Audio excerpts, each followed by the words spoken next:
Hoodwinked into the Age of Insanity was produced by Shadow Effects Productions. Stainless Steel Emotions Music and Free Earth Radio Live.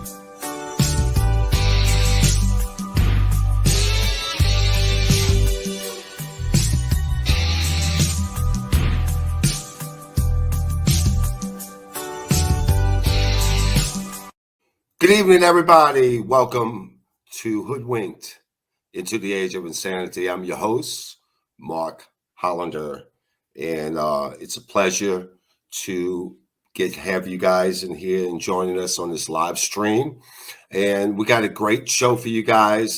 First, wanted to thank my producers, Rick Lotek, Russ the Bird, who owns Free Earth Radio out of San Diego, California. And also want to Hoodwink into the Age of Insanity is produced by Shadow Effects Productions and music by Stainless Steel Emotions. And guys, we have a great show for you tonight.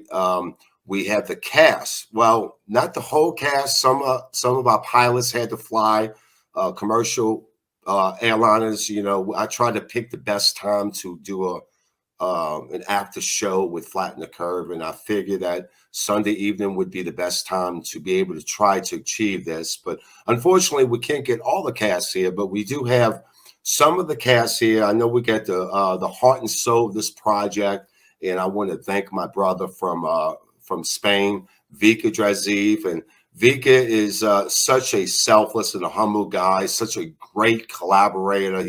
He was able to get some of the best military minds, pilots, people who actually worked on navigation systems, submarines, and all branches of the military. And we really do appreciate the work that he was able to do and perform. I played a little role in it, a couple of authors. We had a superstar author named Eddie Allen Carr. He wrote a book, 16 Emergency Landings That Proved Flat Earth. I wrote a book called Flat Truth. But this show, this documentary has taken the world by storm. It's gotten over 4 million views in 5 days. In fact, on RTS, The Real Truth Seekers, it's gotten about 1.5 million views just on that one platform. We've had feelers all over God's plane, that this non-rotating plane that we live on.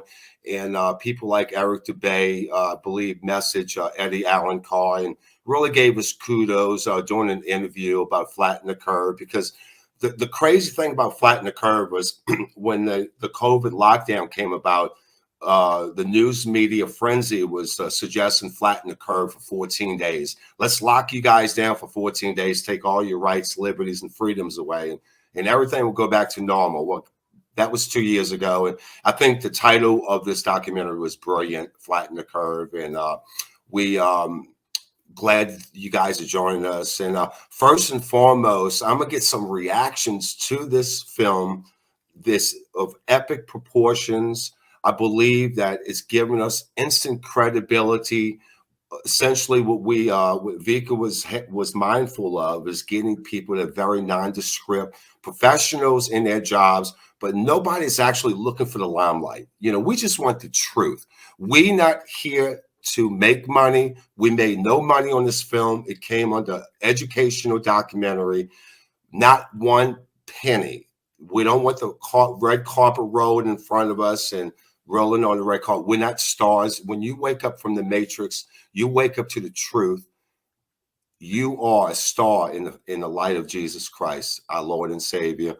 The word of God, to me, is the greatest truth, and giving us the provision of love each other and respect each other, I think, is the greatest gift that we can get. Once we get out of that matrix and find the truth of God's beautiful creation. But first and foremost, I want to get a reaction from the heart and soul of this project, Vika Drazeev. Vika, are you in the house, buddy?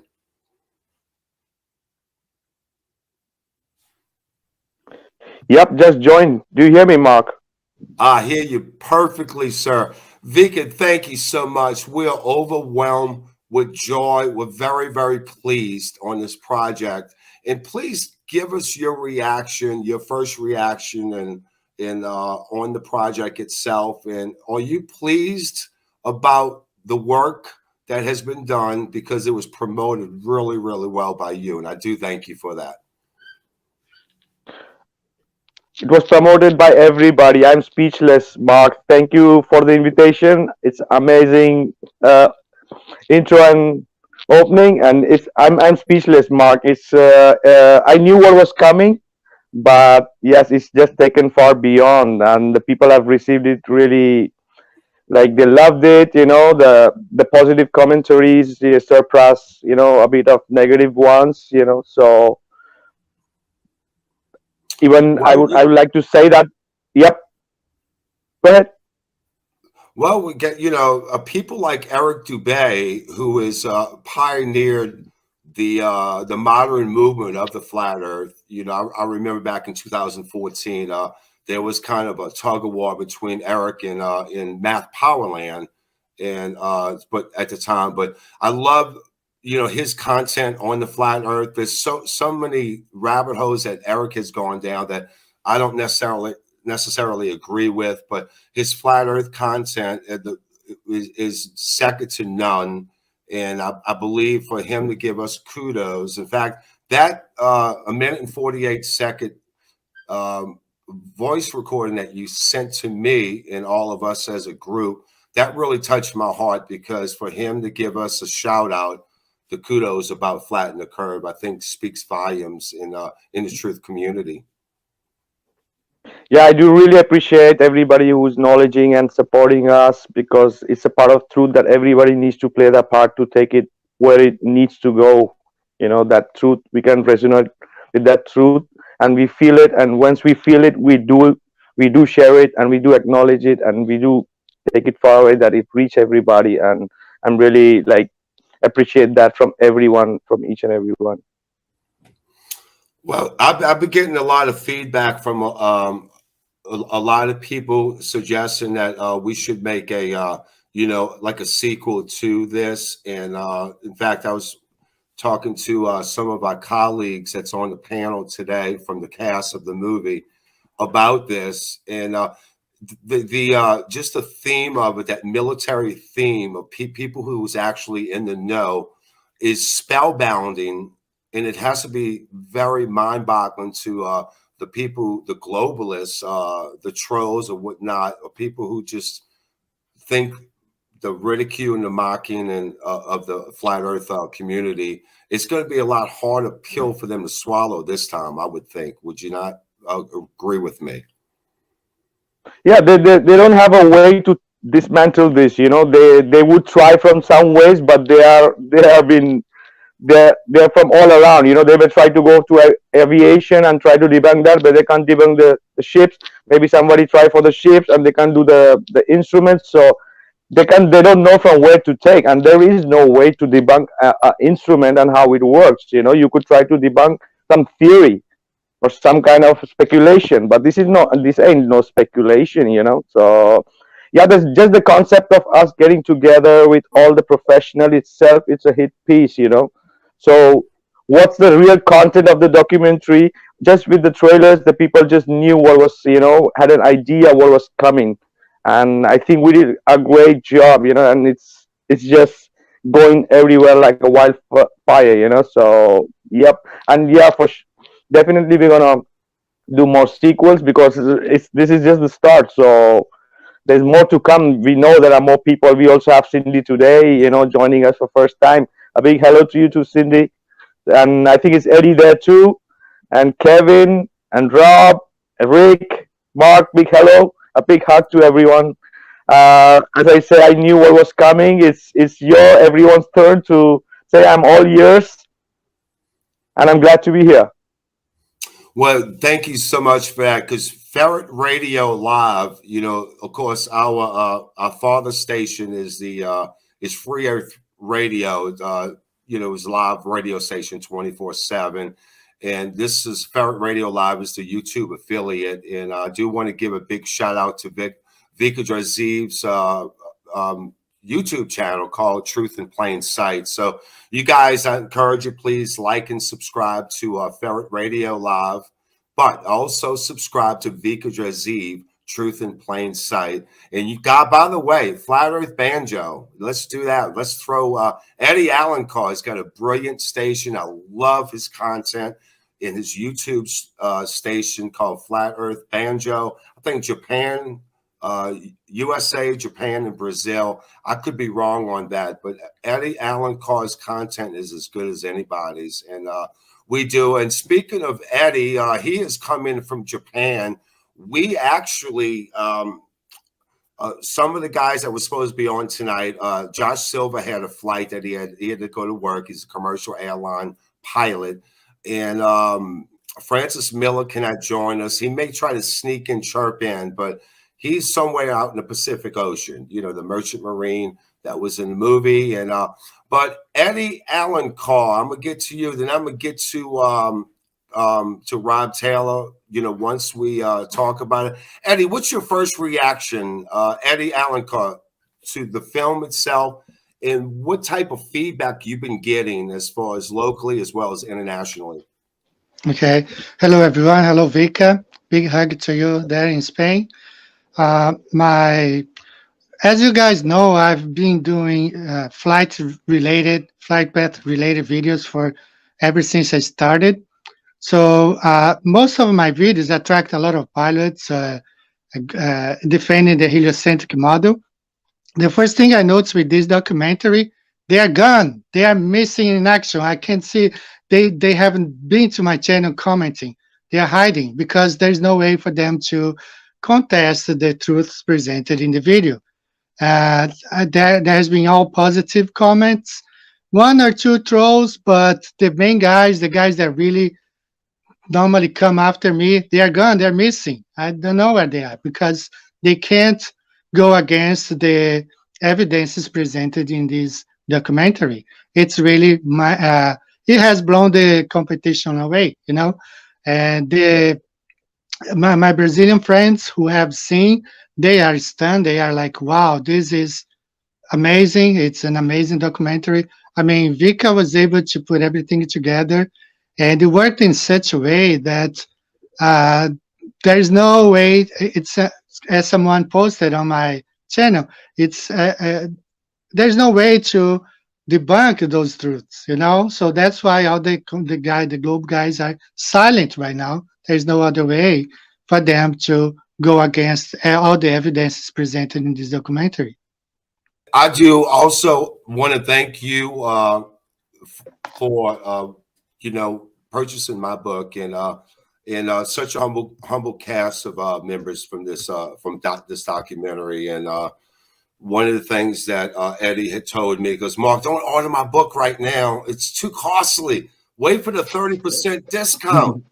And I'm thinking, if that can go online, I believe you can get 16 emergency landings. There you go, Flat Truth. And show that beautiful book you got, 16 emergency landings that I ordered and have it. It's not my home. I'm halfway through it. Look at, wow, you're more detailed than I am. Yeah, you got a lot of good stuff here, man. I appreciate that. Your book is fantastic. And but guys, go online to Lulu and go to 16 emergency landings that prove the flat Earth by Eddie Alencar. Eddie, brilliant work. By the way, I needed to ask you this because people have been asking me, how many languages does Eddie speak? How many languages do you speak? Okay, my mother language is Portuguese. I do. I lived in the U.S. for 20 years. I have a major in English, and I speak a little bit of Japanese. I mean, I don't speak much because I use a lot of English here. I mean, all my Japanese friends, even the flat earthers, they all communicate with me in English.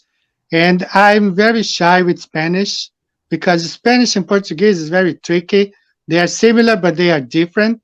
So when I studied Spanish in the US, my professor used to tell me, you're not speaking Spanish, you're speaking Portuguese. So, you know, I'm really shy about it because I don't know the words exactly the way you should say, but I can understand, we can communicate. But it's like speaking with a different accent.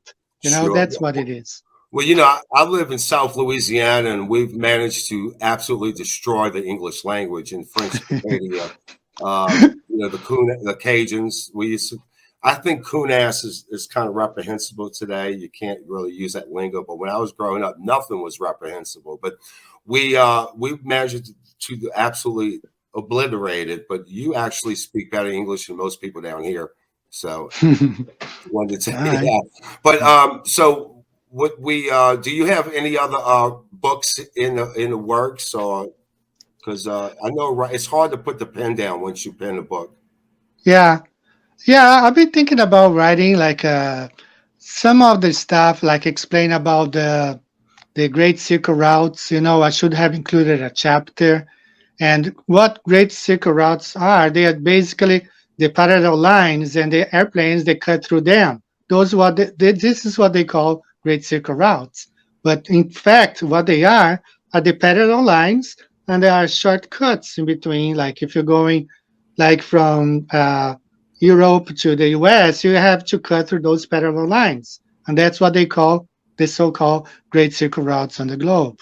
But they are not. Okay. One thing I want to throw in, I watched the show with Kevin and Robbie, and Robbie had a friend, a guest called Mike, asking about the Southern Stars. So I'm from Brazil. I live here in Japan.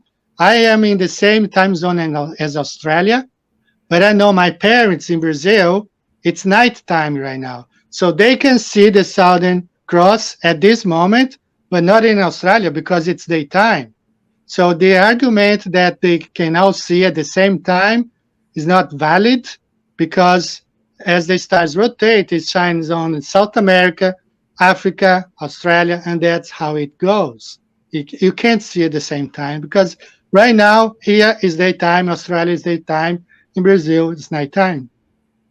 Right. It's quite obvious the Earth is a lot bigger than our sun, because if you think about the elliptical orbit, the sun takes what, 24 hours to create one day Right, throughout the plane of Earth. And exactly. but of course, we would never. It's hard to wrap Glober's mind around that, thinking it's 93 million miles away, and it's what 400 times bigger than Earth. 400 times bigger than the Earth. So they conveniently use their math to try to fit their equational nonsense. But anyhow, I want to get Rob Taylor in here. Rob, I want to get Rob because Rob's really been as busy as any of us.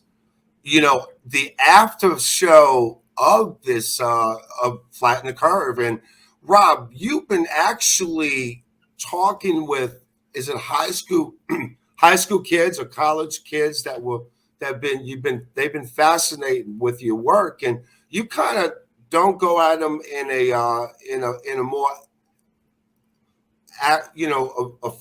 aggravated or really you're not pushy about it. You kind of give them the ability to fail at their own questioning. Is that right? Give us a little synopsis of your what you would do, in particular these high school kids. Yes. Well, thanks, Mark. Thanks to everybody else for participating. Thank you to Vika for putting this thing together. What a masterful work. I say again, a masterpiece of technical presentation. The beauty of it is Vika put this together. None of us, we've never met in person. All we had was internet communication. We made voice clips and video clips according to his request. All we did was send him a video clip and a voice clip, and he put it together. Masterful work done. And again, like we mentioned, he made this 90-minute documentary and only spoke for 2 minutes. Vika, you are a flat earth hero. Let me say that. You are a flat earth hero, Vika Drazeev. Thank you so much. And that comes from me professionally, scientifically, as a researcher, as a postgraduate researcher, and as a personal friend. Vika, you're one of the most humble and decent guys I know. Thank you so much. And I tell everybody about my friend Vika Drazeev in Spain, who did this masterpiece work. And to answer the question, Mark, how do I approach these high school kids? But I'll tell you, I use this approach with anybody now, and it's just a method of approaching somebody. We all have our own method of introducing flat earth subjects to people. So I developed what I call the riddles. Okay. And these high school kids, that's how I introduced it to them. They know me as the guy who brought up the flat earth riddles. They all know me as the flat earth guy, but they know about the riddles because that's how I walk up to them. For example, if one night, one of the first times I saw these guys at a McDonald's and I saw them sitting there and I thought, how do I introduce this to these guys? So I'd already figured this. I walked up to them and said, and I shot the breeze for a little bit. You know, how you guys doing? What's going on? And then I asked them, hey, would you guys like to hear some riddles? And everybody likes a riddle, right? And they say, oh, these are high school students, right? Because the riddle's a challenge. It's an intellectual challenge. So they said, yeah, you got some riddles? Let's hear it. And the beauty of it is, as soon as I got their, now I've got their interest. And now I tell them, before I bring forth the riddles, I caveat and I say, all right, I'm going to give you some real life riddles. And I'm going to give you some science riddles. And now they're thinking, okay, what kind of riddle is this? And then I bring in my credentials, 18-year Army helicopter pilot, engineer studies, and now postgraduate to master's degree. But then I tell them, I want you to answer me with everything you could find. You've got the internet there on your smartphone, everything you can ever remember. And I tell them, and I've got 8 or 9 riddles now that have grown from 3. But the first 2 riddles are this. Number 1, prove to me the earth moves. And they're thinking, is that a riddle? And I said, yes, it is. Tell me how the earth moves.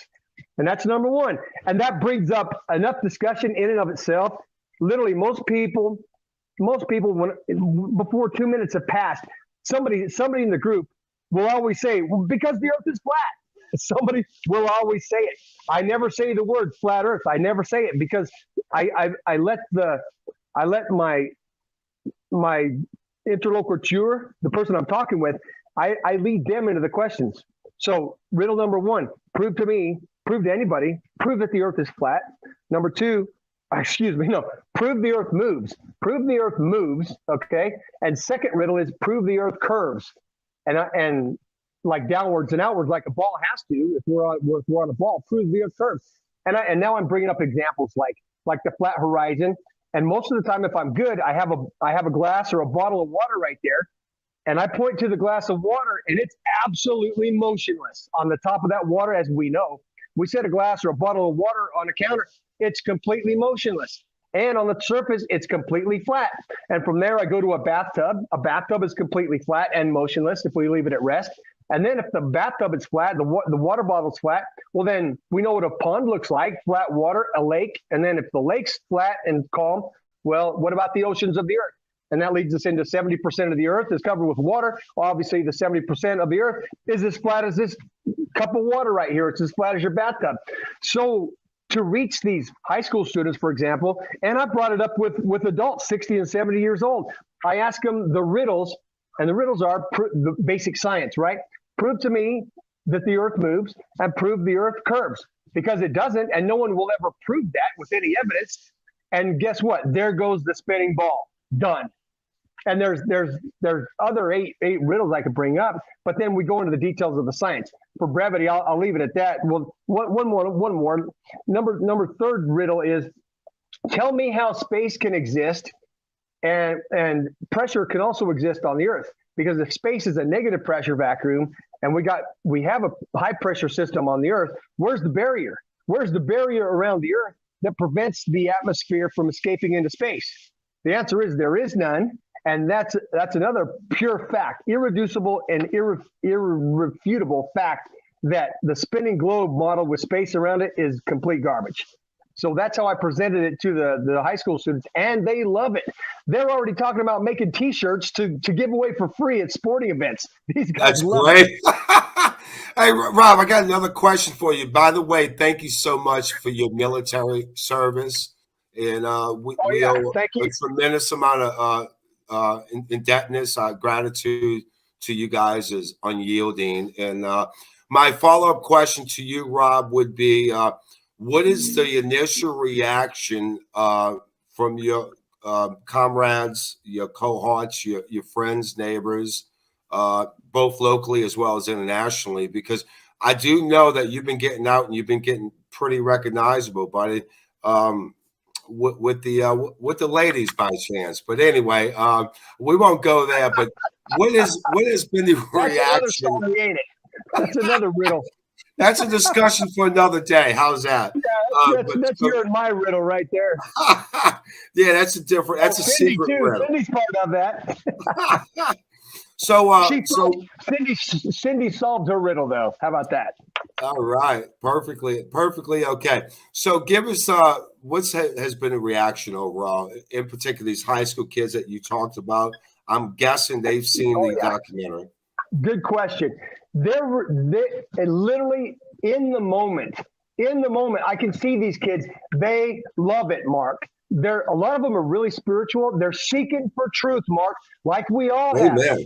Literally, their soul seeks for truth, and they don't know where to find it. Their parents don't know. The schools are lying to them. They know the schools are lying to them, but they don't know where to find it. Literally, some of these kids, they're in tears when I tell them this. They say, Rob, I've got it. It makes complete sense. Thank you, Rob, for showing me. You found me. I have the truth now. And that's what I tell them. And I tell everybody, that's why whenever I post about our documentary, Flatten the Curve, with our scientific repertoire, we got 4 pilots, one who's an engineer, I'll claim that. We got the aviation mechanic, 2 ship sailor navigators. We got a submariner, 2 radar techs, 3 authors, and Vika with his masterpiece, all 100 of his films, 100 plus films. We've got 13 people, all of us, proving that our instruments tell us the spinning ball does not work. That dog doesn't hunt. It's not, that doesn't float. It doesn't make sense. Therefore, okay, and in the end, our final 30 minutes is what we changed from a 60-minute message of technical documentary, and we changed to a message of faith. It's a message of scientific and technical faith. Isn't that powerful? That's never been done. That doesn't exist in the Flatters community.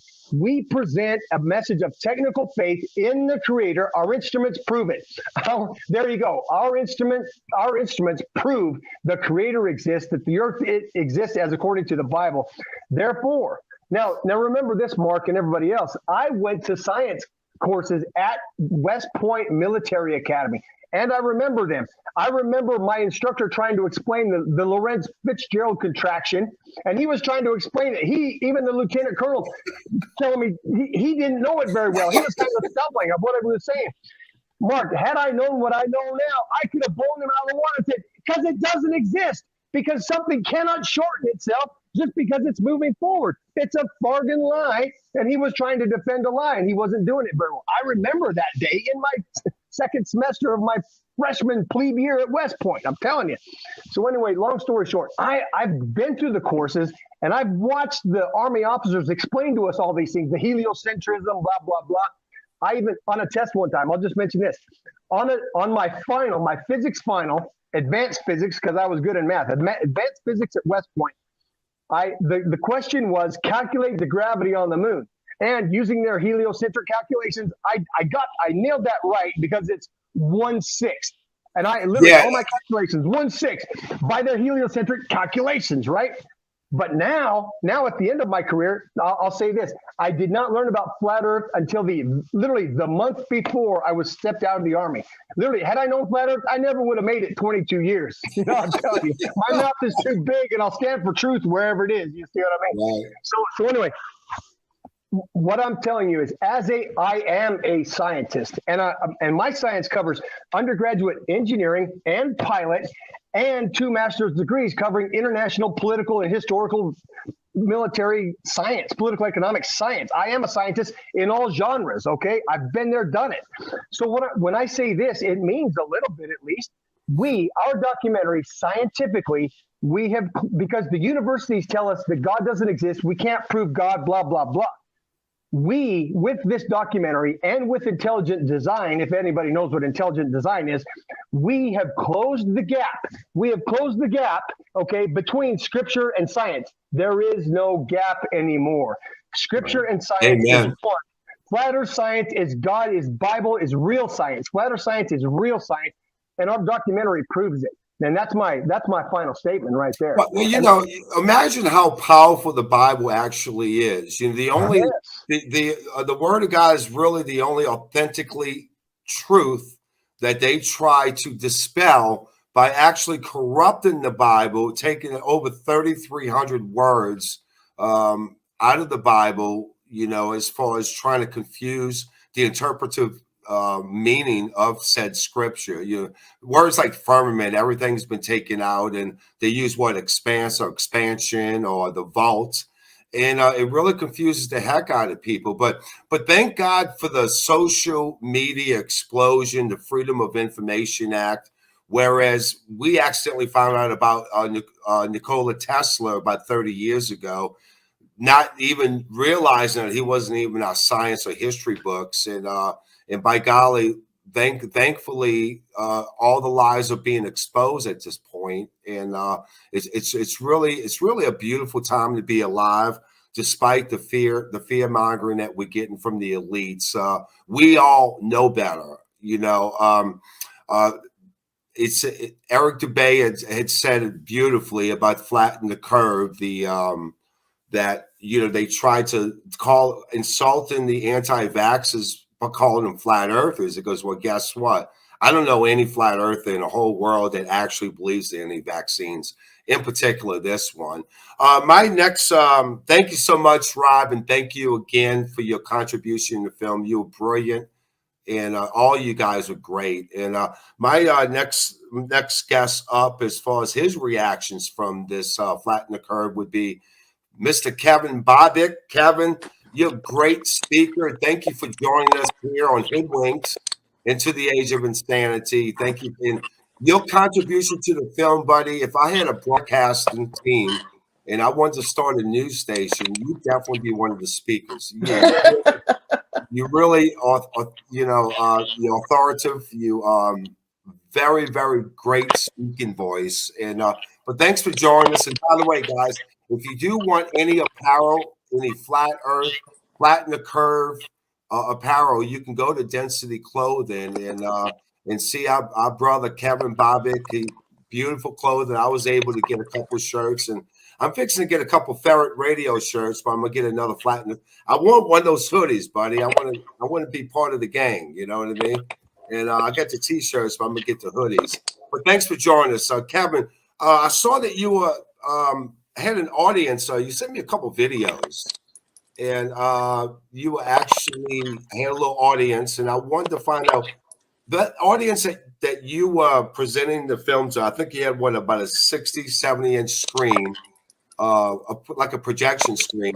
And who were you? Who was your audience? Was this friends, family members, or? And I know, by golly, you were in charge for it, because none of us got paid, and truth should be free. Anybody that's going to charge for truth ought to be ashamed of themselves. And Kevin, where were you at the time when you presented? Because I really like those little short video clips.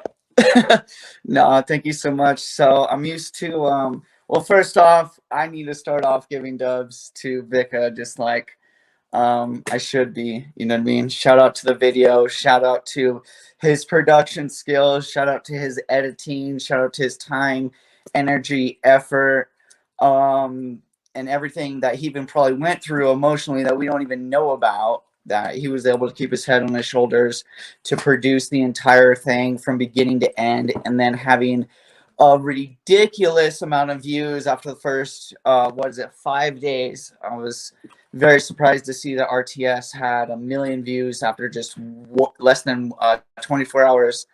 But just the way he handled things, and the way he his marketing strategy on the video itself was just like, wow. Like the way he was able to just put it on so many different platforms. I was asking him, I was like, how did you get connected with so many different people that are producing your video? And like IMDb and like Rumble, and then realtruthseekers.net, and then just etc. Like it was so impressive to see how he promoted the video, not marketed, rather, how he promoted the video before the video even dropped was just like, wow. It's like it was predicted to have a lot of views before it even happened. But Thank you, Vika, by the way. But when it comes to the people that were watching my presentation, I have a 100-inch screen projector in my living room. I've done a video premiere in my living room before, so the people that came were my kind of usual crew. I tend to throw meetups every month. I slacked out on it for a couple of months, but Vika Drazeev and the whole Truth Frequency Films definitely gave me motivation to throw another meetup and a reason why too. So I did a meetup / premiere. And I set out like salads for everybody and like food for everybody to eat, and then had a certain time period for when it was going to start, and then the previews for when they were going to start, and then like had everybody's reaction after and stuff like that. But the people who came, they were like my regular crowd, I guess you could say. I don't think there was 2 newbies in the room. Let's put it that way. There was 2 newbies in the room that have never been to one of my meetups, and it wasn't that big of a meetup. It was like maybe 15 people, so which is still cool because I was able to fit them in my living room. But the premiere went great, and it was just such an honor just to be a part of it, and then to get to introduce it, and then we were all sent the video like a day before, right? But we were told not to promote the video until before 2 o'clock on Tuesday on February 2nd, 2020, which was so clever to begin with. But I was able to watch the video with everybody for the first time. So everybody got to see my reactions with their reactions. It was a group full of people, all like-minded people. 90% of them were probably flat earthers. So, but overall, it was very, very cool, and it was an honor just to be able to throw a premiere here at my house. And it wasn't my second time; it wasn't my first time doing it. So, shout out to the film by itself. Like, it's still kind of overwhelming to think about. I was a part of something this big. You know what I mean? It's kind of surreal because, by the way, the realtruthseekers.com, guys, go to that site. Beautiful, beautiful site. It's really kind of competing with you almost have in your own movie studio. You got a little bit of everything, and they all truthers. They put a lot of great flat Earth content, and people like Dubay, I believe, Ghostbusters. And by the way, David Weiss just gave us. I think David's on the live chat, and thank you, David, for joining us. And David's he's added the video "Flatten the Curve" to the FE Clock app at the top of the FE movie. Oh, dope! You know, but we appreciate that, David. And David Weiss has some of the greatest shorts I've seen. With when he was showing the sky, this is the ISS with the. I think it looked like one of those solar panel blades. He had it upside down, making these NASA fan guys. Thinking this is where's all the land? He goes, this is the upside down of my showing the sky. He actually it was from his home solar panel, and he really made the guy feel kind of silly, but it was a great short, like a video short. But thanks for joining us, David. Next question, Kevin.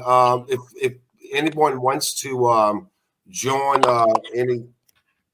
order any of your Density clothing, please tell our audience how you can order that. Yeah, I'm not the best marketer when it comes to my clothing company. Vika does more promoting than I do. But yeah, thank you as well, Mark, for even buying my t-shirt. I do appreciate you as well. But it's just densityclothingcompany.com. If you want to follow me on any of my groups or one of my groups, it's newmexicoflatearthers.com. The group I run in person is New Mexico Flat Earth Community. So just trying to do as much as I can for the truthers out there and trying to be motivation for them. But if you really want to wear my clothing or whatever, I'm not doing this for money whatsoever. I just want to make us look good while we're out there rocking the truth and spreading the truth, telling the truth. It's just densityclothingcompany.com. My site's been sabotaged quite a bit due to the fact of the content of the material. So any help just keeping it afloat would be appreciated. But that comes shout out with the to you. territory. Yes, much love. Appreciate you. Well, anyway, finally, I wanted to ask you about the. Have you spoken to your uncle yet? Because I was going to recommend sending him a T-shirt or something with the flatten the curve, buddy. Flatten the curve. We got to So get. yo, so yo, check it out. So I have not talked to my granddad about it. So my mom and my sisters, they're all about it, and they showed me so much love and so much support. My dad, I just talked to you yesterday about it. He was very impressed by the military content of it due to the fact he retired Master Sergeant pararescueman in the Air Force.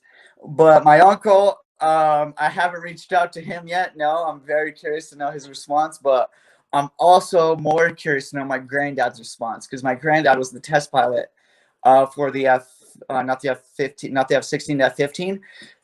So I'm kind of curious to know him. He's at an older age right now, so I don't want to pick his brain too much. You know what I mean? But I'm just really curious to know what the rest of my family thinks about it. But the people that are immediate to me, like my dad, my mom, my sisters, they all gave me like mad love for it. But I have not talked to my uncle for it, for the record. I would love to reach out to him, but I don't know. I mean, I have an idea. I believe maybe just send him the link. Yeah, that's it, right? Send him the link. Just watch this and give me your thoughts on it, because I would be interested in what your thought process would be, because obviously he worked at a NASA type facility, and he's Yes. gung-ho over our Walt Disney fantasy that we grew away from. Anyway, but thank you for that. I was just interested, just on the basis of our prior conversations on that particular matter. All right. Also with us is, speaking of NASA, we got somebody that Miss Cindy Holland. She was actually part of that group, and I don't think she really minds telling her little story about what happened to you that actually got your head scratching and saying, wait a minute, something ain't right here. And I believe you at some type of party or something, and you overheard some of your superiors.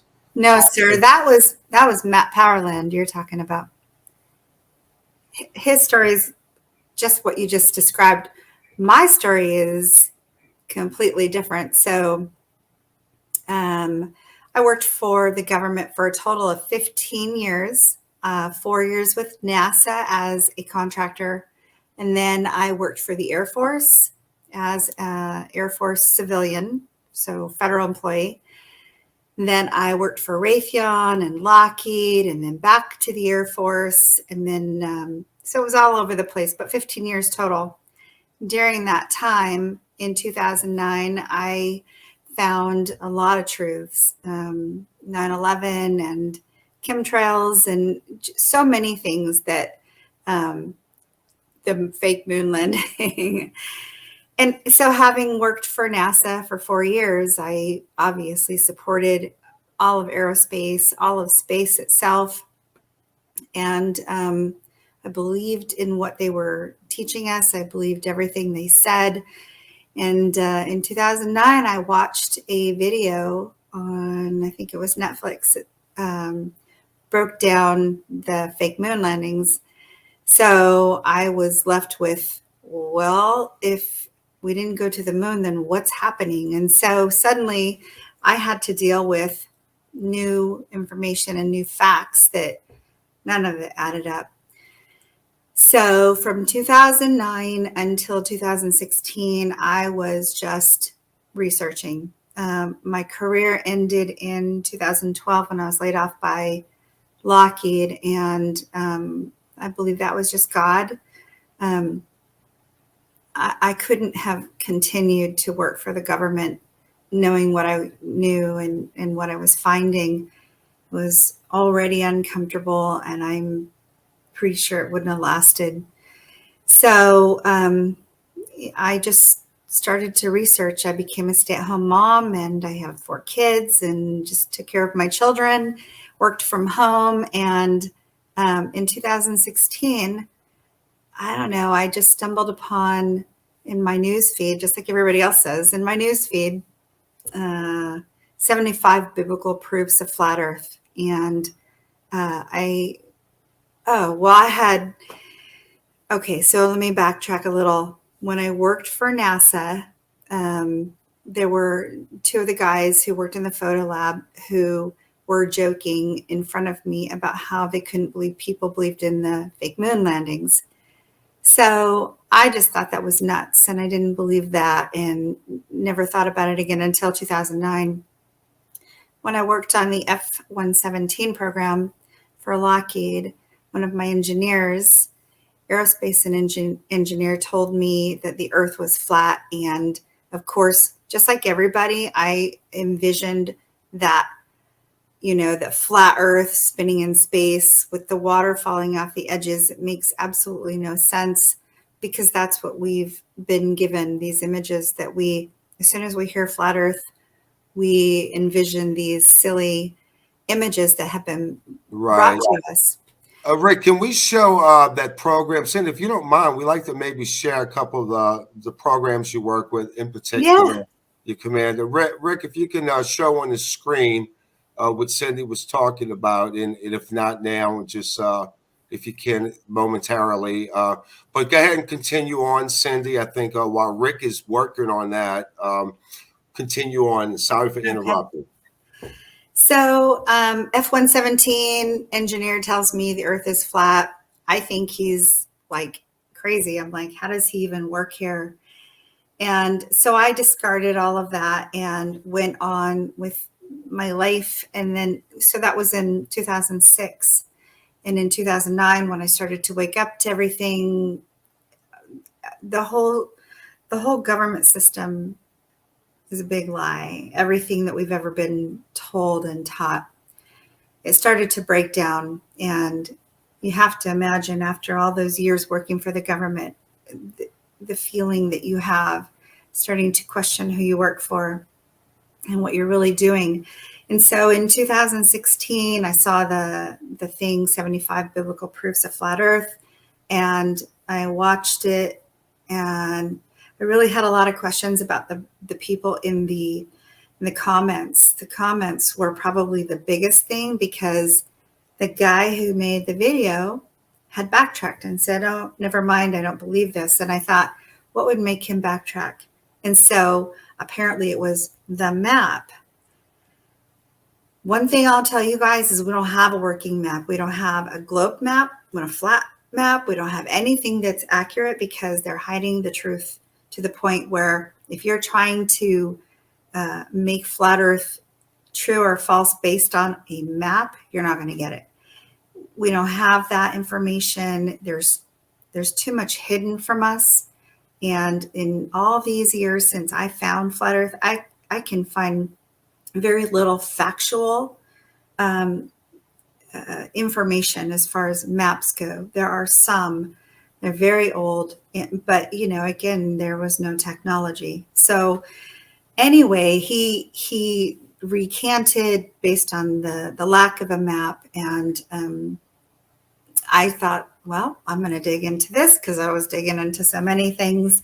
And so I did, and I started to watch. I think I watched 10 or 15 of his videos, which led me into, now my feed was starting to feed me other flat Earth videos, and I stumbled upon some amazing things. Dave Murphy, he has an interview he did. Eric Dubay, 200 Proofs of Flat Earth. There's so many really good, like, factual, what gets you thinking videos. And so, to be honest with you, it took me 3 months I cried, I was angry, I went through so many emotions. As a Christian, I was questioning things about church and about church leaders and about why is all this stuff in God's word, but it's not presented to us in church. And so I started to read the Bible in such a way that I could finally see, oh, well, they're not telling us these things in church. Right. We're having a difficult time. He's trying to get those pictures up there. In the meantime, if you can get Josh to retrieve one of your books, unless you got nearby, You could What actually if I put what? more in school. You could do what I'm doing. Check me out. Yeah. Hey, I'm gonna promote my book on my T-shirt. So if I can do that much, Could I promote a book? I have one here. Well, all I right. won't grab it, but Pastor Dean. So Pastor Dean is my pastor now, even though he's like on the other side of the U.S. from me. But He's running for governor of Alabama. he What the heck? is. Let's get a truth of governor in the That's great right. state of Alabama, the land of He has a Dixie. great book. Let me grab it. Sure. Guys, we've been having a problem trying to get the images up, and Cindy Holland will be back momentarily. We're going to she's going to show us a couple of things that she was referring to about. Here we go. There's Like Clay Under the Seal. That's for Pastor Dean Odo, and he's got a sermon every Sunday, and he's actually been on Ferret Radio Live. Dean Odo came on with Nathan Roberts. Rick interviewed him, and then I interviewed Dean Odo by himself on my show Hoodwink. I remember that. Yeah, that was about a year and a half, 2 years back. But anyway, show us some of those photos if you have them nearby. So on my phone, I can. Yeah, you can put it right. Let me see if that will work.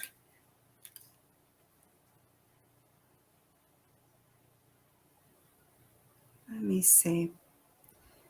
So you guys know I spent 15 years working for the government and basically started off with NASA. Let's see. There we go. How old were you at that point? That was a while back ago, huh? That was about 10 years back? 12, 15? 30, 35, somewhere in there. Okay. So that was last year then, right? I'm 52 now, Mark. Yikes. This is a safety office at Edwards Air Force Base. Beautiful. This was the F-35. Yeah, who are you holding there? Is this one of your children you're holding right there? Oh, that's Caleb. He's 15 Caleb. now. Caleb is how old now? 15. Wow. So that's Brandon, Zachary, Lexi, and Caleb. Wow, time flies, don't it? Unbelievable. Right? Show me one of those superior aircraft. There we go. That was what I wanted to see. Beautiful. Can I bring my husband on here a second? Sure. He's going to show you. Thank you, Josh, for that. I appreciate it. Look at that. All right, we got it. Beautiful. So do you have a room dedicated to your? I do. Thank you for your service as well, Cindy. Thank you. This was F-117. I have. Yeah, that was the guy that had that program was the one that told you the Earth was flat. Is that correct? There was a guy on that, so he was one of our engineers. He told me the Earth was flat. I would love to talk to him again. Thank you, Josh. But he has not. So I have friends still who work there, and I have reached out to many of my friends. One of them, his name is Bill, and that's all I'm going to say. Bill is still in connection with all these people. And I said, hey, can you reach out to this guy? Because I totally blew him off about flat Earth. And now I'm coming out with it, and he's been silent. So it's an unfortunate thing, but I don't know where he is in his career. I'm not working. And so just so you know, people who are working still for the government, there's nothing that they can do. It's right. That serious that for fear of losing their job or being silenced. Sure. Well, so one of the things that happened to me, my F-35 commander, after I went public flat Earth, he, as a friend on Facebook, he came to my page and he said, stop. You can't share flat Earth. All your friends who you worked with all those years, they're not going to understand, and you're not going to be liked. And I was like, well, I can't stop because it's true. And so you've had a lot of pushback from your ex-employees because the indoctrination of these space programs in the military branches, especially the space programs, but as well as the military branches, is so heavy. Even if they believed in flat Earth, they would be for the most part, would be terrified, or they would just shut the heck up. Would they not? Because you've probably gotten a lot of pushback from. And tell us a little, without naming any names. I'm imagining that you had you lost a lot of friends due to this. Oh my goodness.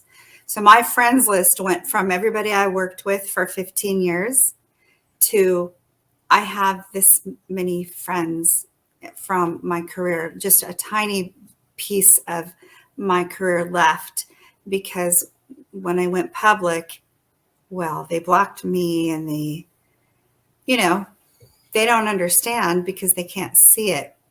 So everybody I worked with stopped talking to me for the majority. Some have hung with me. It's been pretty amazing to see. Even my F-35 commander is still my friend on Facebook, even though he sent me a letter. I sent the letter to you so you could read it. He tried to explain how you can fly on a globe, and because he's an F-35 pilot. Right. So, the majority have discarded me as a person, and that's okay. Well, I have news for you. The little small pocket of friends that just maintain that relationship and friendship with you, those are really the only true friends. So they kind of. Oh, I have over 800 friend requests waiting on Facebook because I'm so careful. I have a lot of haters, a lot of trolls, a lot of people who just don't like me because I'm coming out with this. So I have, 1,200 friends, but they're all truthers. And right. Well, not all of them, but the majority are truthers. And I'm okay with that. I'm very comfortable with where I am now as far as Facebook goes. Sure. I use it as a platform. I share Jesus. I share truth in all aspects. And that's not just flat earth. There's so many truths. It's so important. So, as we go into these crazy last days, and we are going into some crazy last days right now, we all need to be very awake and very aware. I've done many interviews. I've done several with you over the years. And I stopped for a while. I just, I got married and blended 8 kids. And so now I have a different kind of life. But I think it's time now to step up again and start doing this work for God. Well, Cindy, we all have to applaud you because of the difficulty knowing where you came from, actually working at their Walt Disney, NASA's Santa Claus for adults anyway, but you worked at their facilities, and but their greatest argument, as far as you just being real careful and cautious, I can't blame you one bit, because their greatest argument for the globe is cursing, insulting you, ridiculing you with absolutely no proof or evidence. So there's something maybe in the endorphins inside the brain when you're indoctrinated as a kindergarten student about that little toy globe that's in the classroom. There's something about this, and believe me, it's evil. It's a spell, Mark. It's a spell. Honestly, it's like a curse or a spell or something. And I know the minute that I broke away from that spell, it was as if when you have the veil removed from your eyes and you can suddenly see, I don't know, there's no way to really describe really seeing. When your mind's been in prison most of your life, it's such a spiritual enlightenment, but the fact of the matter is, and we always been harping on this, the truth is such a hot item. It's too hot for most of us to handle. But you evolve. The closer you get to the Lord and your walk with Christ each and every day, you asking for that wisdom and that discernment. I mean, Rob Taylor and I were talking earlier tonight about when he was on a few minutes back. about how to approach. You don't have to approach anybody. However, if there's a flat earther, or if someone actually asks you a question, you got to be able to answer it in loving, kind, So compassion. let me tell you, Mark, I don't mean to interrupt you, but I want to make sure this is said. I did get married, and I married someone who's not a truther as you and I and our friends are. Josh is Christian, very strong Christian, very strong in his faith. I have been married almost 2 years, well, a year and a half, and most of us would never even consider dating, let alone marrying someone who wasn't in line with us. But this is where God has me, and I am madly in love with my husband.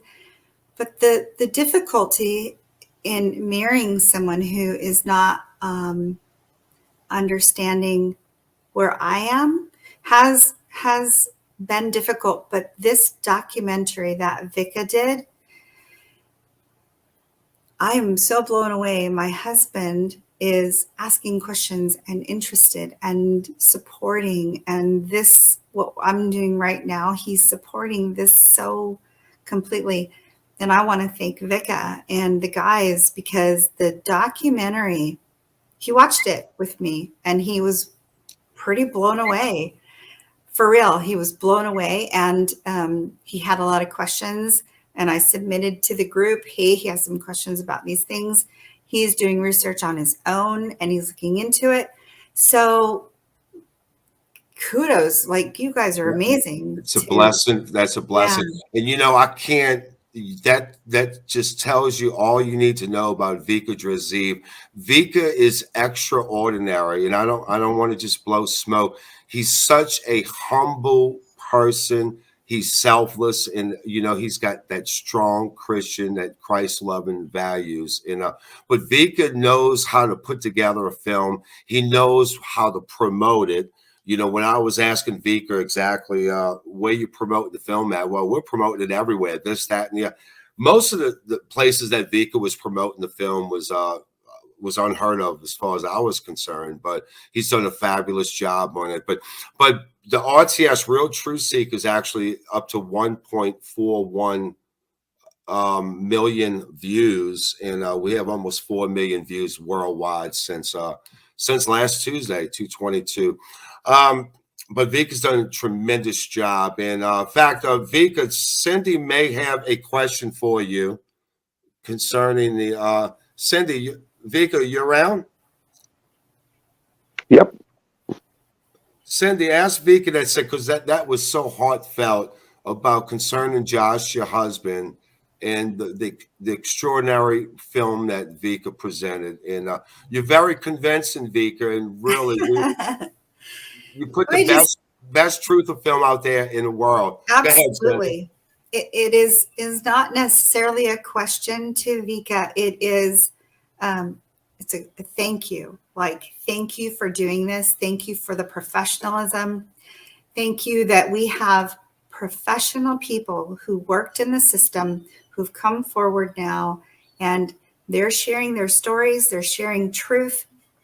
And, everyday people are wonderful, but this is a step in a direction that we needed to go a long time ago. And I'm proud of Vika. I'm proud of all the guys, like, super impressive. I support you guys. I'm honored to be part of even this right here. I'm just amazed, and having my husband where he is now, I'm sure there's other people, and I know there's other people who have spouses who are like, no way, this isn't real. You're nutty. Marriages have been lost from it. And so this is a great tool to save marriages and to help people understand there's more going on than what we've been told. We need to really be smart right now. So thank you, Vika. Thank you. Beautifully said. And it is, I would suggest to anyone that's having a problem in their marriages, whether it's your girlfriend, boyfriend, fiance, whatnot, or after the marriage is over, just a relationship, that lightning rod that took you guys apart. This film, without even suggesting anything, just send them a link to the film itself, and I think that would suffice. That way, you could just let them watch the documentary, and afterwards, you can ask them what they think about it. But as far as just the professionalism of the crew, there's no way possible that we would have been able to make what Vika created. And he created a film for the ages, and he had the kind of people that's in it that is respected from the globe Earth community. And again, it's not a war; it's just trying to open people's eyes from all the deceptions that these elites have spawned us. And this has happened. This has happened for the last 4,000 years, so it's nothing new under the sun. My question, coming back to Rob Taylor, I believe you are asking me to ask Cindy a couple questions concerning that 117 program. Rob? Yes. Can you hear me? Yes, sir, I can. Okay. Yeah. Cindy, I was just going to tell you this in the chat. You can see in the chat, I typed in these questions. Number one, if he's trying to tell you that he flies around the globe, ask him what his attitude indicator tells him. Because flying around the globe, his attitude indicator tells him that he's flying straight. So he's lying to you. Okay. Ask him again. Can you see the chat? I can see it. And I sent the letter that my commander for the F-35 sent me. I sent it to Mark. He wrote me a letter that said how to fly around the globe or something like that. I'll tell you, it's a flat lie. It's a flat lie. And not only that, every military aircraft, we all know that all the government flight labs reference, and you would know all the NASA and CIA flight lab documents, they reference the flat, non-rotating Earth, right? Yes, sir. I'm sorry? Yes, sir. Yeah, most of the you documents, know about that. Well, I right? worked at Dryden Flight Research Center. So if we look at those Dryden documents, how many times do they describe the Earth flying over a flat stationary plane? It's in the introduction of every single one of them. Yes, right? Exactly. Now, when I read those, I'm reading those both as an engineer and a pilot. Okay, so when I read that, it hit me the other day. If you look at a military attitude indicator on a military aircraft, and you look at the startup checklist, there's a step that says when you're setting up the dashboard, when we turn on the APU, we got little power, we got electric power to the dashboard, right? There's a step that says attitude indicator, cage and set.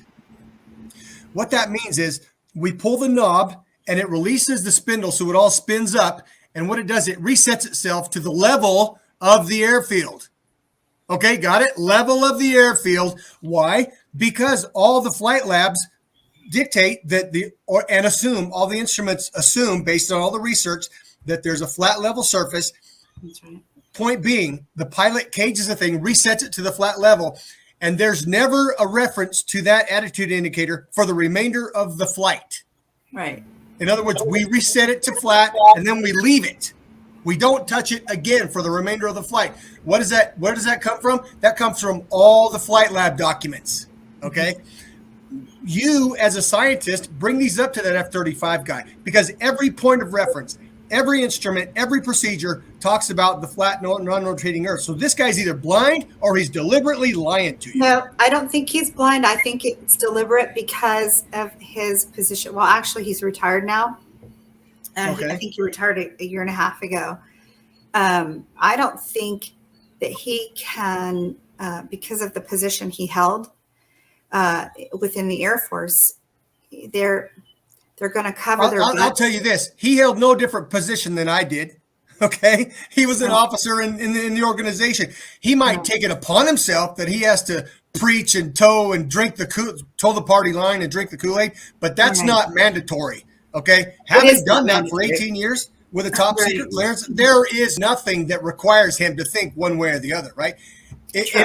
In reality, now you are a government employee. Guess what? The military commission, he wasn't just an employee. He was a trusted son of the U.S. government. Okay, Right. Cindy, you know Right. this. A commissioned officer is almost at the heart of the U.S. government. Okay, he's a trusted agent who has authority both to bind contracts for the U.S. government, and any commissioned officer has authority to arrest people and put them in prison. By the way, Right. okay, under And martial by law, the an way, army guys, officer is like a chief of police, if you see what I mean. So, Mm-hmm. in other words, the attitude indicator, the straight and level, okay, straight and level flight. Ask him about straight and level flight. That defies the flight documents. The basic flight documents defy all of his globe flying. You see what I mean? Just show him Right. the basic flight 101 defies everything he's saying. You know, back in his Well, face. In other words. hey, Rob, by the way, not to cut you guys short, but I would think, what we suggested earlier, just send them a link to the movie. I think that would suffice a little bit of this. Oh yeah, Anyway, exactly. I would love to see thank that. you for that, Cindy. We're going to go move on with one of the biggest TikTok presenters. We have Robbie. It's Flynn Robert Cormack. And Robbie, thank you for joining us. He's actually got over 50,000 followers on his TikTok channel. And he was nice enough to not just only contribute to the film, but he was able to do part of what I was doing as well, is interviewing some of the cast members. And Robbie, thank you for joining me, buddy. And Hey, how's it going, man? initial reaction and what type of feedback have you received in your community, your local community, as well as your TikTok followers? So far, man, it's all been good stuff. Nobody's tried to. Obviously, it's only been not even been a week yet, so nobody's gonna attack too hard yet. I don't think, because they want to get in and try to break stuff down and do their debunk videos. My favorites are when they debunk flat Earth without using science, because it's the only way to debunk flat Earth is without science. Right. But it's been awesome, and I really enjoyed it. One of the things that really stuck out to me, because it's been one of the, I guess, thorns in my side, I guess you could say, in arguments, was the parabola, and I can't even remember who it was that was talking about it with the 8 inches per mile squared. How it's 2-dimensional, not 3-dimensional. And as soon as he said it, it clicked in my head, and I was like, oh, because you're going from, based on being at the equator, you're going around the North Pole. And like, just that one thing was worth the entire hour and a half for me. It was just that one little snippet. Because it just like clicked. I was like, duh, you knew that already, but it made so much sense like that, because then you throw into the, like, people talk about the parabola and how it's not 8 inches per mile squared, that doesn't work on the globe, blah, blah. It's like, well, you're right. It does for like 1,500 to 2,000 miles, somewhere in there, but the globe would actually be a more steep drop off than the parabola would be. So actually helps the flat Earth argument more than it hurts it when they say that. But just that one thing for me was worth the whole movie. Speaking of the North Magnetic Pole, there's some type of energy vortex, I would assume, that, of course, airliners, airplanes, whether it's military or commercial, that you cannot fly over it, because I think your navigation system goes haywire. I think you wouldn't be successful. So obviously those points of where the North Magnetic Pole would be at would be a no-fly zone anyhow. Right. Yeah. And one of the things that I like about what the film did, and what I feel like future films are going to do, is get us out of this theoretical argument, trying to create a model as what if this, and like Cindy said, we don't have an actual map. No map that we have is accurate exactly. We have best guesses based on what other people have said. So this whole trying to create a model thing, when we don't need a model, we can prove Earth is flat by physically measuring the Earth. And that's all we need to do. We don't have to worry about what the stars are doing or what your so-called planets do. anything that's happening up there does not prove anything about what is happening right here. And I like the fact that we're getting with people who use things like radar and sonar and use gyroscopes in planes, and that can come on and talk about those things. But not only that, but people that understand how the instrumentation works. Not just, hey, I can fly the plane, but hey, I know how the gyro works, and I know that the dip correction is made for the gyro's pumps because of, I can't remember what it is right off the top of my head because my kid's screaming at me. What? Right. That's right. What? And when's mom expected back? I'll see I you. believe she's expected back in what, an hour, 2 hours or so? Yeah, she'll be back here in a little while. Right, right. Well, let me ask you a question. What brought you to the truth movement? What event in your life that kind of contradicted what you were thinking, that completely questioned your cognitive dissonance? What happened Well, in your life? man, I grew up in the Pentecostal church. For people that don't know what that is, it's basically if you walk out to Walmart and you see women with dresses to the floor and really long hair and they're not wearing makeup, and most of the dudes are wearing suits and clean shaven, that's probably them. And some of them might even play with snakes. Not mine, but some. But I grew up in that and was actually really heavily involved in music from a very young age in church. Started teaching in youth classes and stuff when I was like 12, became a youth pastor, got married really young, started having kids. My oldest two kids are 21 and 19. Doing this whole thing, and then all of a sudden my cognitive dissonance came at my religion, at my religious beliefs. And it was when I realized things that I've been taught as doctrines were just twisted scriptures. It wasn't what the scriptures actually said. And realized that I was studying the Bible to preach a doctrine rather than studying the Bible, which I claimed was the Word of God, to know God. So that was what really started me on my journey, and I started seeing these things that just conflict. And I was like, well, how do we just go along with what science says when this is what this says, if this is true? And like I went the whole I went crazy, man. I went through a divorce, all kinds of stuff. Like, it sent me down a really crazy path, really dark. Lived in my car for a while, like, all that kind of stuff. And just seeking, man, and seeking. And it got to the point where I was like, God, I'm done. I can't do the God thing, the church thing. This can't be real. It's all those types of things, just throwing it out the window. It's like, God, this can't be real, because if I have to depend on, hey, baby, Lincoln, don't hit your sister. But if it's real, then I need you to show me it's real to me, not because you showed Abraham it was real 6,000 years ago or 5,000, however long it was, or because you showed David, or because you showed Peter or anybody else. I need you to show me. And my kids, this is a few years go by kind of in this midst, and my two oldest boys, one day they're like, hey, Dad, Kyrie Irving thinks the earth is flat. And I was like, Kyrie Irving's an idiot. It was my immediate response. It's like, Kyrie's an idiot. And they said, well, Shaq does too. And I said, well, Shaq's an idiot too. That's why they play basketball, and they're not rocket scientists. Right. That's my response. And so with that, I just went on my way, didn't think anything about it. And then one day I heard somebody said something about flat earth. And I was like, you've got to be kidding me.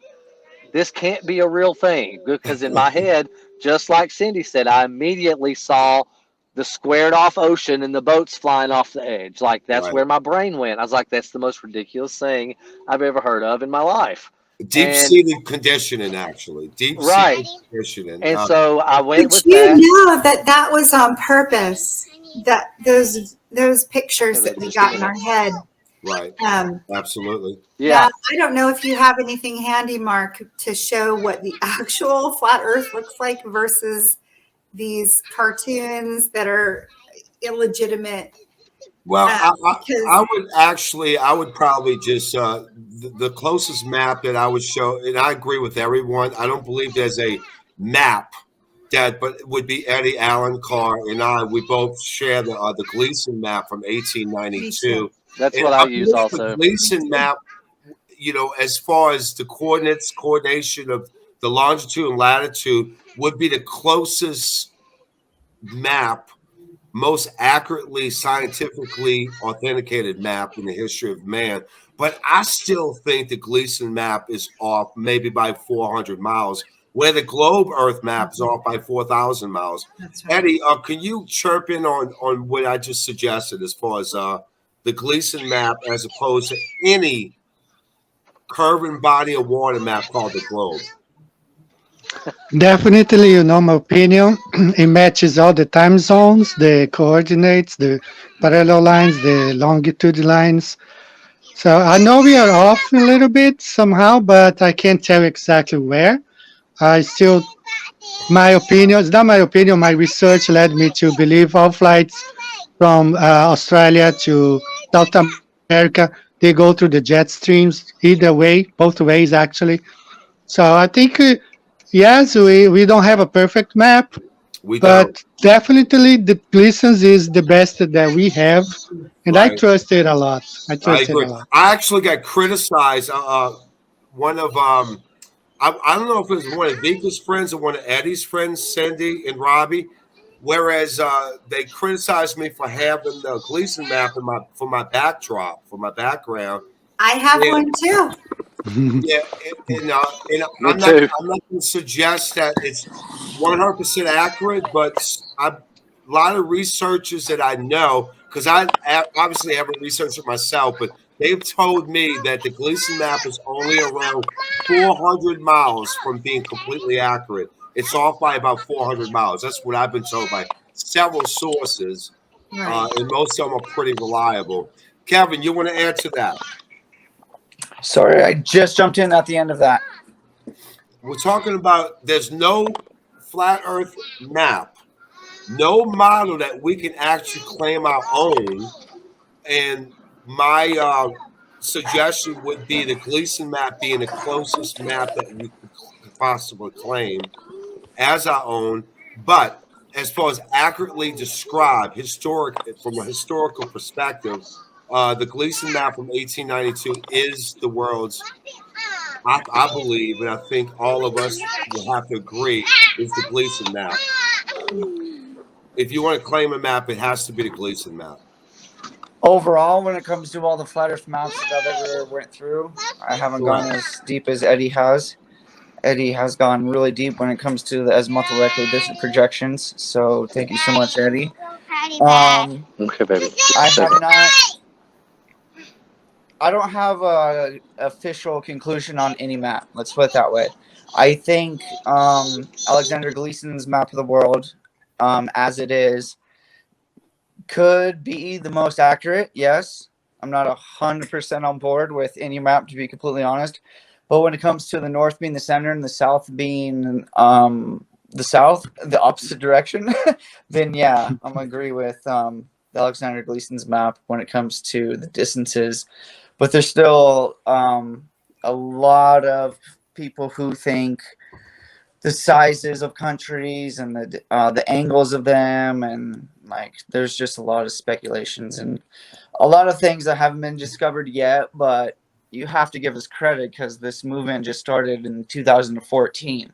You know what I mean? Like it's only been 8 years since the movement started, and we figured out this much already.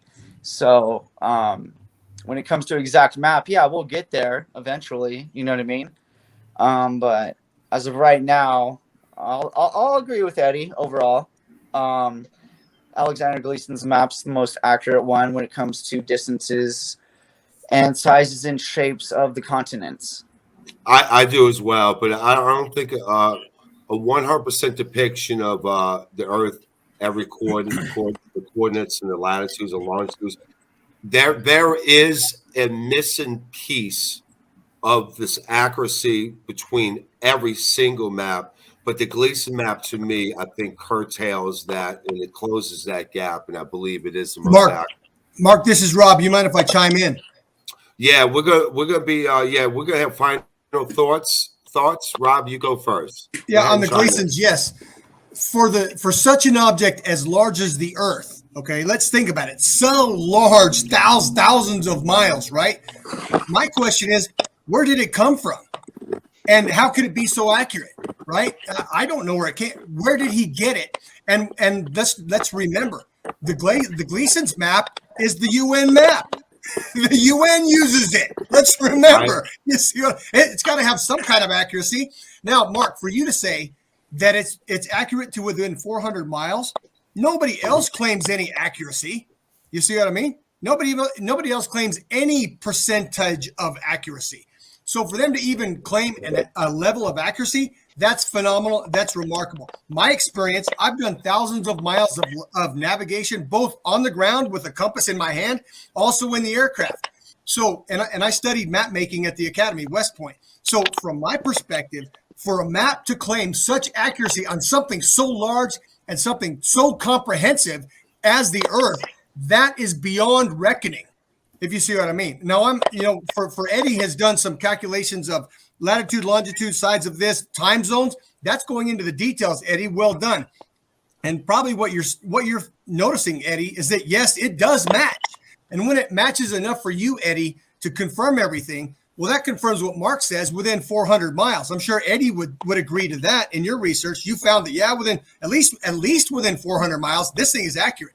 So the statement is, for something to claim, for something so comprehensive and large as the Earth, to arrive at such accuracy, that's beyond any of our reckoning.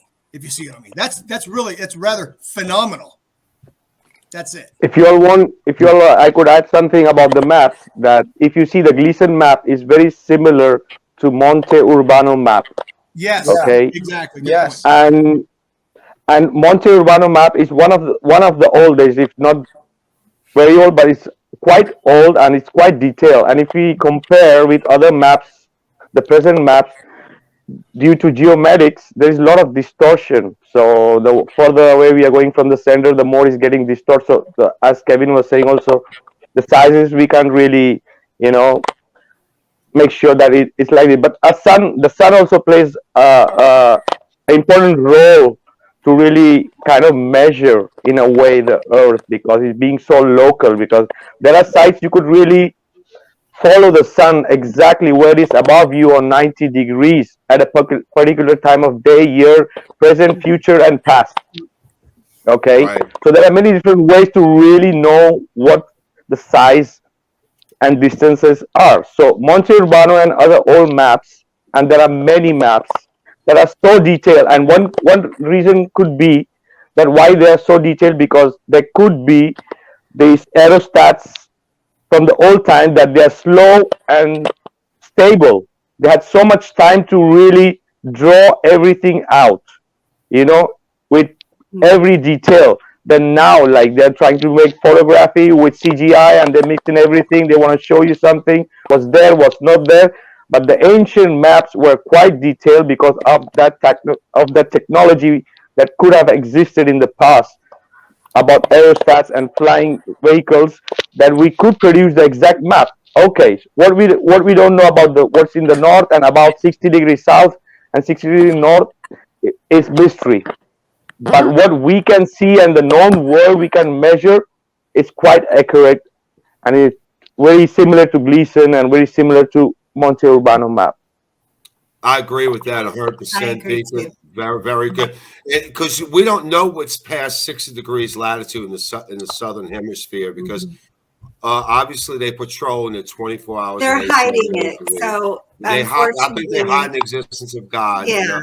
The firmament. So we can do I believe that. That's the overall objective, is to hide reality, hide God, because God exists. I can prove God exists, by the way. If y'all are interested, I can scientifically prove without doubt, irrefutably, that there is a creator. Yes, I can. Amen. Life does not spontaneously generate itself, by the way.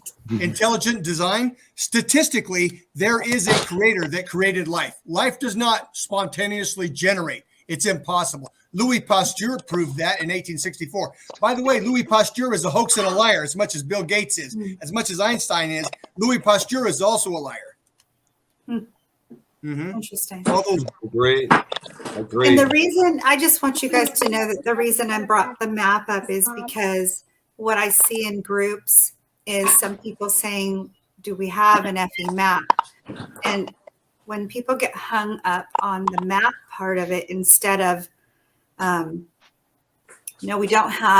we have Gleason's, and I use it too. But we don't have an actual factual 100%. And I don't want people to get hung up on, if we don't have a map, we throw it out. And the only reason I say that is because that first video, that guy shut down his show, shut down his whole, everything, all his research, because he didn't have a map. And I think that that's a lousy reason to say this isn't valid. There's enough information, even using Gleason's, that we can say we have enough. Use Hebrew cosmology in conjunction with Gleason's, and you have a pretty good idea of what we're looking at. So, Right. Agreed. Right. Okay. Any as far as our show, we have a big audience, relatively speaking. I do have family commitments that I'm going to be going to. I have 3 daughters, and one of my daughters I haven't seen in a couple of weeks. And but we does anyone have any final thoughts? And the one question I wanted to ask Vika, do you I think you got your head's got to be just taking everything in, as far as being a happy man like all of us are. As far as a sequel is concerned, have you thought of any ideas concerning maybe a sequel to Flatten the Curve? Definitely, Mark. Definitely. We already had people who wanted to be in the FTC1 and they couldn't. So we have the same people and more people looking forward to be a part. And there's more. There's every subject, even with aviation, with the Marines, with the submarines. Every subject could be. There's so much more evidence and proof to show. There's so much in detail we could go on with every other system, the navigation and how it's still working, and it's just endless. Even if you watch the same documentary every time, every 2, 3, 4 times, you're gonna find out more proof, because it's like your mind is automatically gonna dig in and find out more evidence and more truth to look, and experiments and research and studies. There's so much material in there, So we're gonna be expanding that in our FTC2 for sure. Well, that beautiful answer. I want to thank everybody. Robbie, Rob Taylor, Cindy Holland, Vika, of course, you, everybody involved in this interview. Sorry to say that we couldn't get more of the cast on, but some guys are right in the middle of the Pacific Ocean, and others had to fly from California to, I believe, on the East Coast somewhere. But thank you guys for listening to another edition of Hoodwinked into the Age of Insanity.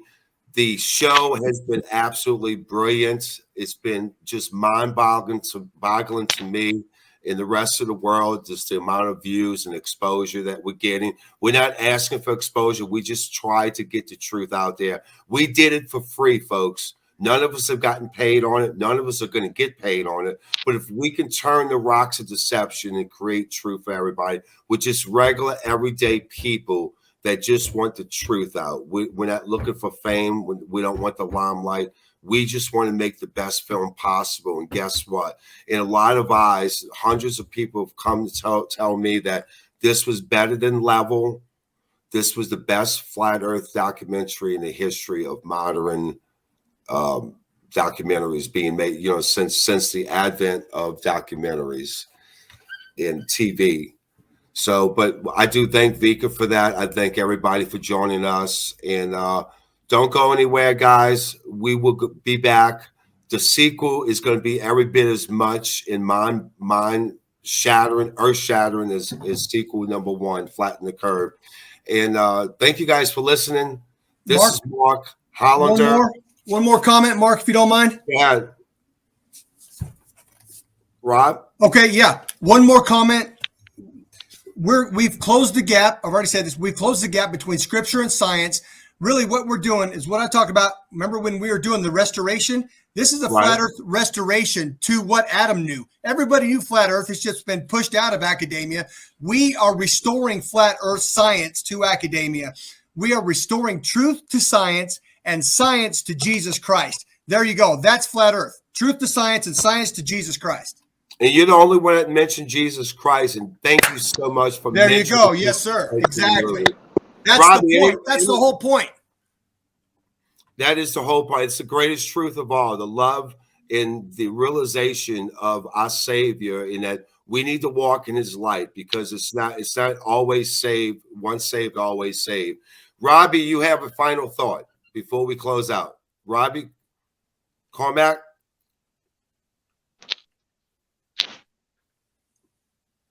No, he dropped off. That's okay. Hey, guys, thank you, Vika. Thank you, Rob. Thank you, Robbie. Thank you, Cindy. Thank you, Kevin Bobick. Thank you, Rick Lotek. There's so many people to thank for this. And I love you guys.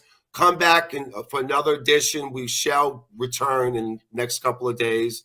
You're listening to Hoodwinked into the Age of Insanity. I'm your host, Mark Hollander. Thank you for watching. God bless and keep you. Have a good evening. Good night.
There was a documentary just put out yesterday, a good one, by the way, people should check out, called Flatten the Curve, by a bunch of pilots and military people. You know, that's our term. That's our flat earth term.